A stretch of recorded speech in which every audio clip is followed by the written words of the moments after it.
Hi there, my name's Chris Dam, General Sales Manager here at Brantford Toyota.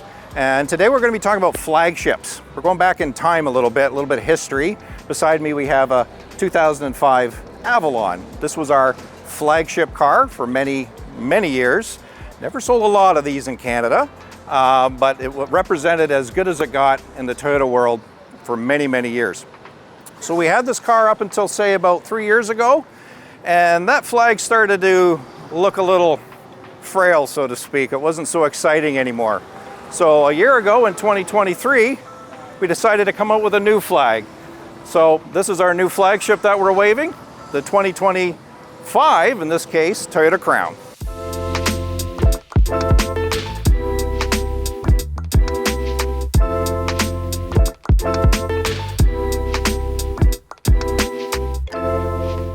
So to better understand maybe what the Crown represents or what it's all about, it's maybe necessary to start off with what the Avalon was. So the Avalon, like I said, it came out in the 90s. It represented as nice a Toyota you could get in a sedan. And our flagship, again, it was a big car, bigger than a Camry. Camry was considered a mid-sized machine. Avalon was a full-size car. Large back seat. This one, this back seat's even reclined a little bit. Had a nice V6, the 3.5 liter, lots of power, very cushy car. If you look inside this thing, there's some crazy outdated wood grain, but it represented the best that Toyota had at the time as far as technology and comfort. And it works for a lot of folks, but you know, Camry was still our biggest seller. But it was necessary to have this. Now, to be honest, as a Canadian, we never sold a lot of these. They sold very well in the United States. So if you're watching from there, this is probably a lot more familiar to you. But the Avalon was sort of like that little pinnacle that if you wanted something a little more in a Camry, we're quite ready to jump to the Lexus market. This gave you a very big car with a lot of features, very beautiful car to drive. Okay, so now fast forward to 2024. With the 2025 Crown. Now, to be fair, this car actually launched about 1.5 years ago as a 2023. I think it came out in February, March of last year. At the time, we had 3 different trim levels. What you see here is what we call a Platinum. So this represents as the top of the line, as fancy as you can get, and as fast and powerful as you can get in a Crown. Back then, we had an XLE, we had a Limited, and then the Platinum. For 2025, they've just dropped the XLE trim. Didn't have a lot of takers. So we have a Limited and Platinum. But they're 2 different powertrains. The Limited will have a 2.5 liter hybrid system, very similar to what we have in the Sienna, what we have in the RAV4 hybrid, actually the Highlander hybrid. We've used that in many different models. So if you're after fuel economy and a nice comfy car, that's the one to get. The Platinum here, well, its drivetrain is a little more similar to what we see in the new hybrid Tacoma, the new hybrid Land Cruiser, Grand Highlander. So what it is, it's a 2.4 liter turbo hybrid system. So we have an electric motor in the front and we got an electric motor in the rear. The motor in the front is actually inside a 6-speed transmission. So when this car came out last year, it represented the first hybrid that Toyota's had out with an automatic transmission. So what that does for you, it kind of gives you a nice feel. You can actually feel it go through the gears. It's not easy to do to have a gas engine and a hybrid motor, electric motor going through a 6-speed transmission, but they've managed to do it. So this particular car has about 340 horsepower, but more importantly, it has about 400 pound-feet of torque. So 0 to 60 miles per hour is about 5.7 seconds. So it's very quick, quicker than that old Avalon was, that's for sure. Whereas, you know, the Limited version, more about fuel economy, still hybrid, very torquey, but that's the one you're gonna buy if you're more sensitive about fuel economy. So the sedan market in North America, and especially in Canada, has been changing a lot in the last number of years. You know, when I started in the business about 21 years ago, the Corolla, the Camry were our 2 biggest sellers. Now, of course, it's the RAV4. Everybody wants to sit a little higher. So a Camry, still a good seller for us. It's a very low car now. And the reason they do that is because they're increasing its handling capability, wind resistance, things like that. Sits very low, great engaging car to drive. But when you get a little older, and not that I'm that old yet, but I'll tell you, I appreciate a car that sits a little higher. A car like a Camry, a little tougher to get in and out of. So now we have the Crown, and you can see it sits quite a bit higher. So it gets a little confusing. It's kind of a niche car. Some folks say, well, is it kind of like an SUV? Well, no, it's still considered a sedan. Now on that point, there's something called a Crown Signia, which is coming out in the next couple months, which, you know, the front end looks just like this, but it's more of a wagon. So more to come on that. So that would definitely be more of an SUV-ish sort of car. But the point with the Crown is that you have a car that sits higher. It's very comfy. It's easy to get in and out. It's quiet, extremely powerful, and it's got little touches and technology that just makes life very simple for you. I have one of these as a demo, copper colored one. I tend to pick cars that, you know, are a little showy, that get noticed, that make people ask questions. And I can't tell you how many times, if I have that car parked on the street, someone walks by, they'll do a double take because they've never seen one before. That's actually kind of the point of this video. Not a lot of folks have seen a Crown or know what it's all about. So historically, Crown was in Canada many, many years ago. It kind of disappeared as Toyota was gaining its traction in this country. It's always remained in Japan. Now it looks very different in Japan. It's a very boxy, stately car, but this was brand new for North America, as you see here. So you may not like the two-tone business, so yes, it is possible to order one that's all the same color. The roof is all glass. It does not open to the air, so it's not a sunroof in the sense that you're going to get some fresh air in there, but it does have some blinds that cover it completely to keep the sun out. 21-inch wheels, that's a first in any sedan that we've got in our lineup. Very big. They've actually changed the bolts on this car because of the amount of torque it has. So I mentioned earlier it has 340 horsepower and about 400 pound-feet of torque. So they had to sort of reimagine how those wheels are attached just to handle all that extra torque. This car is a full-time all-wheel drive. So there's power to all four wheels all the time, but it will change how much is at the front to back. So it'll, you know, normal driving mode, you're maybe 70% in the front, 30 in the back. But when you put your foot in it, you start going around corners, it'll go from 20 to 80% to the rear wheels. Again, there's a separate electric motor back there. And this car actually has another little trick that a little hard to see from the outside. It has four-wheel steering. So there's actually a separate steering rack in the back. It's pretty cool. And when you get in certain situations, lane changes, going around corners, it's ever so slightly, but those back wheels will kind of help you around the corner. And that's a first. Now that's on the 2025. I mentioned this car came out as a 23. In Canada, we didn't have those features. I actually had a demo on that back then. It was missing a few things that I thought. It needed a heads-up display. I thought it needed a power tilt and telescoping wheel. What do you know? In 2025, we now have heads-up display on the windshield of this car, and it has a power tilt and telescoping wheel. But then they added this four-wheel steering. So very dynamic handling. It also has different modes for the suspension. So, you know, in everyday driving, maybe you want a little softer. There's like a comfort mode.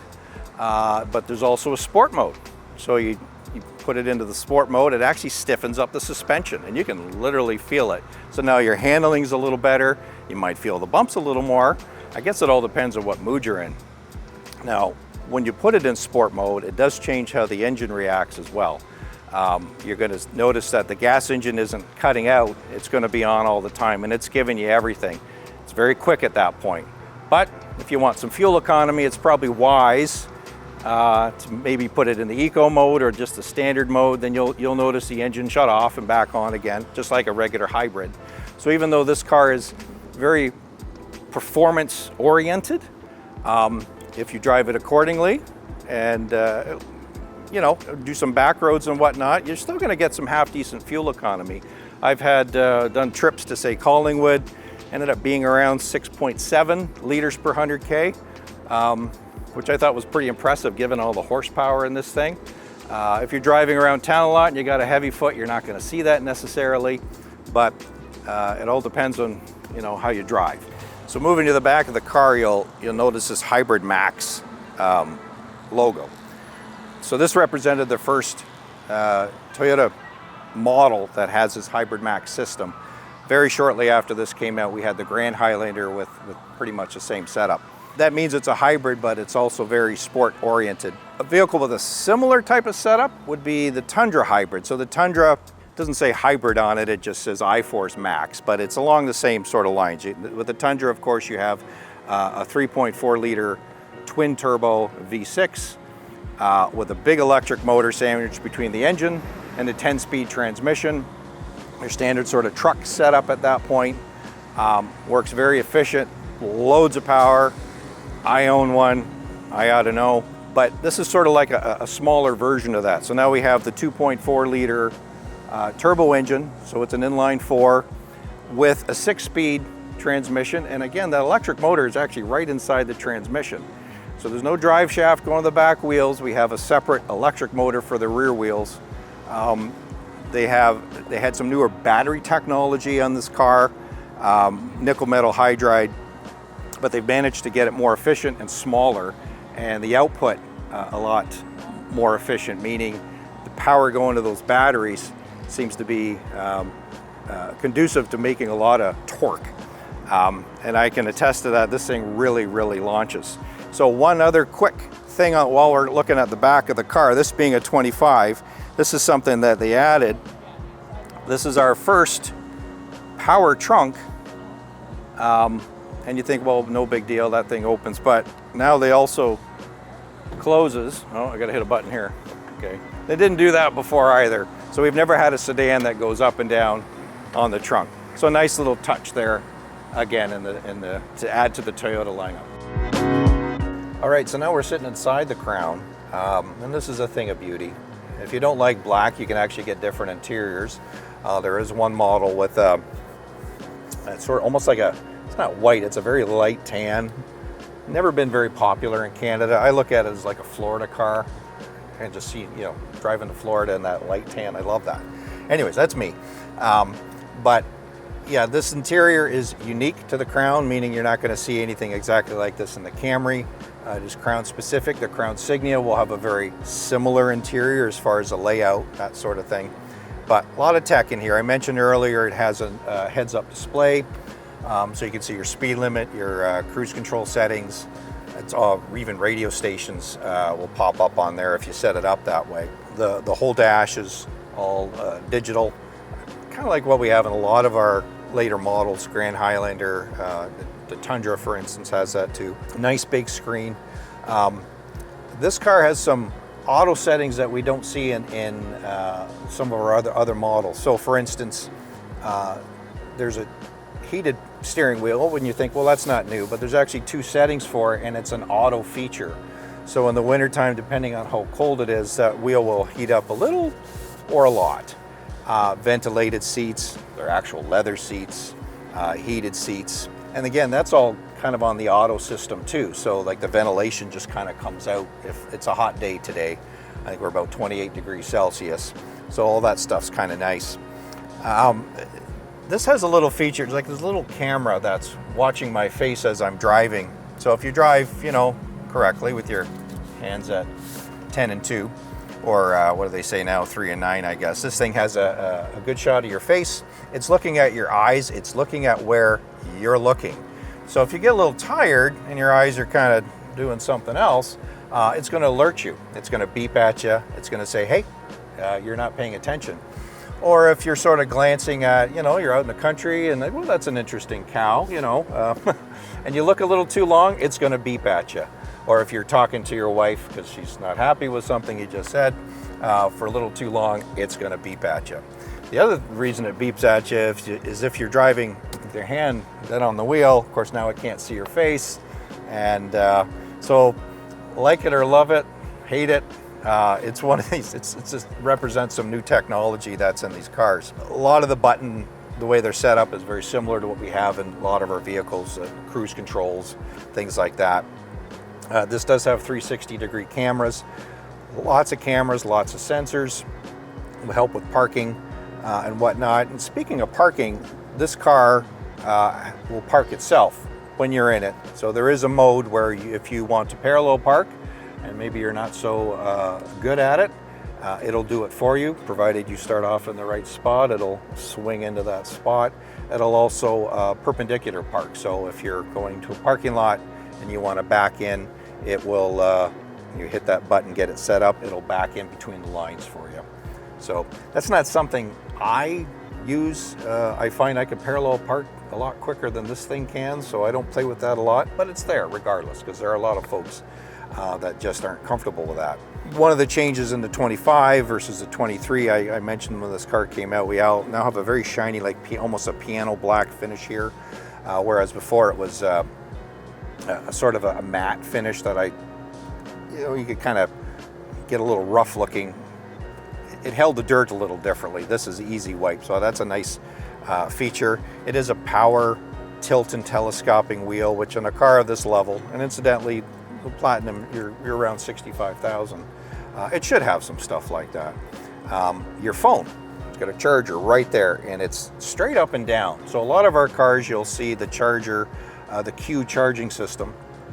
The phone's laying flat, and depending on your phone case or the car, it maybe sometimes slides around a little bit. This is great because it actually sits upright and it grips your phone in place. It's a nice spot for it right there. You still got a couple cup holders, lots of USB charging ports.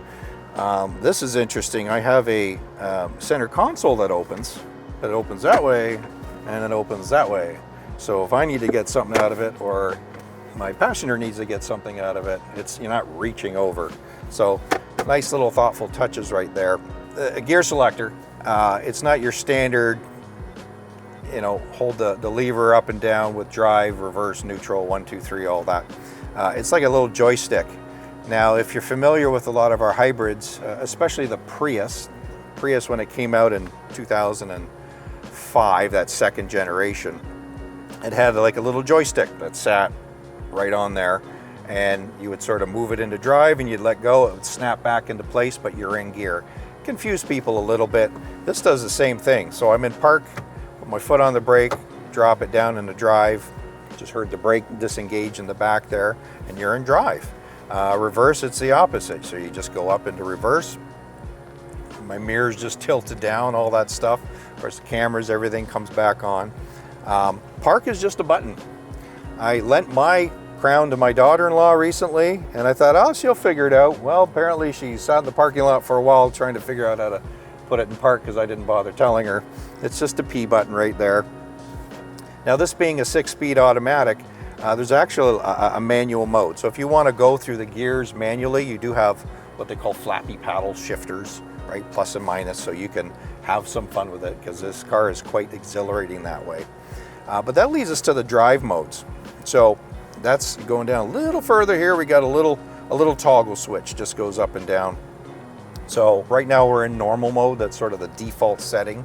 If I pull it down one notch, it puts me into an eco mode. So eco modes in our hybrids, it's going to kind of retard the gas engine a little bit. It's not going to come on as aggressively. It's going to rely more on the electric components a little more. It's not for a heavy foot, so if you're being gentle, and it's all about fuel economy. One of the things that also just happened is I noticed the fan inside the car drop, because again, it's trying to save energy. You save electricity, you're saving fuel, and it doesn't want to crank up the air conditioning as much. So, and if I pull it down another notch, there's a rear comfort mode, which has to do more with suspension settings, things like that. So if I go up from there, back to normal, now I'm going to put it into sport mode, and the one thing that's going to happen, the car did a little shake, well, the gas engine kicked in, but it's also adjusting the suspension. So that's the other thing that happens. When you're sort of normal mode, I wouldn't call it a soft ride, but it's a comfortable ride. When you put it in sport mode, things stiffen up a little bit. And to be fair, the 23 model had 2 different sport modes. I think they felt maybe one was redundant, so they took one away for this model. And they replaced it with something called a custom mode. So this is kind of neat. So if maybe you want the softer suspension, but you want the engine to be way more aggressive, meaning you know, it's not all about the fuel economy, it's about, you know, going, then you can adjust it accordingly. Or maybe it's the opposite. Maybe you want it to the engine to be sort of an eco mode all the time, but you want to firm up the suspension just because you like that. It's a setting that you can do for yourself. Quite honestly, I leave it in the normal mode. That seems to work for most of the driving I do. It seems to be quite comfortable. There has been time to time when I'm maybe out on the way to the lake, you got some twisty roads. It might be fun to put it in sport mode because it does stiffen things up a little bit, makes the car a little more engaging, a little more fun. Well, it seems I got stuck in the back seat again. One of the things, this is a little side note, that whenever I take a new car home, I say to my wife, is this something we would drive to Florida? And the Crown absolutely is. This is a car we would take to Florida. Very comfy back seat in it as well. So if you have, say, 3 individuals and someone wants to take a nap back here, it is comfy. Now, to be fair, I've got this seat up a little bit there. There is lots of legroom in this car. I mentioned earlier that the whole roof is glass, and then there's a shade that will cover this whole thing on very hot days because the sun can be a little overwhelming sometimes. It does not open to the air, but a very comfortable place to be. But that being said, it's not quite as big as what that Avalon was. So I started off the video talking about flagships and as you know, our biggest and most luxurious car. This is still our biggest car currently. It is considered a full-size vehicle, but I'll jump in that Avalon in a minute and you're gonna see the difference in the legroom. So it doesn't quite replace what that used to be, but I'll take it anyways. So now here we are back in time again. I'm in the back seat of the 2005 Avalon. This is actually a car I was looking at getting for one of my kids putting on the road, because even though it's 20 years old, mechanically and technology, like as far as everything works. It's a beautiful machine. But I'm sitting back here as a demonstration of what, you know, it used to be. I think there's a little handle here. The seat actually reclines. So would I take this to Florida? Yep. Yeah, I would, but I think I'll still, I like the technology a little better that's on that Crown. This is just a little demonstration of what we used to have, and nothing's quite this big anymore. I think people like to have a car that's maybe a little easier to park, a little shorter, but this was a wonderful machine that we all kind of miss. Just too bad we didn't sell enough of these things. So that's the 2025 Crown. Are we going to sell a lot of these cars? Not particularly, and to be honest, Toyota doesn't expect us to either. So, but this is our flagship, and that's what we started talking about in the beginning. So the flagship represents sort of the greatest, the technology, the comfort level, the power that we have in any sedan at the moment, and it's a nice representation of that. It's a beautiful car to drive. It's not for everybody. Sometimes a Lexus is just a little too much. Well, this is a nice alternative, but this sort of represents where Toyota is currently with its technology. It showcases all that good stuff, and it is a very nice car to drive. If you did enjoy the video, please like and subscribe on the bottom of the video there, and until next time, have a great day.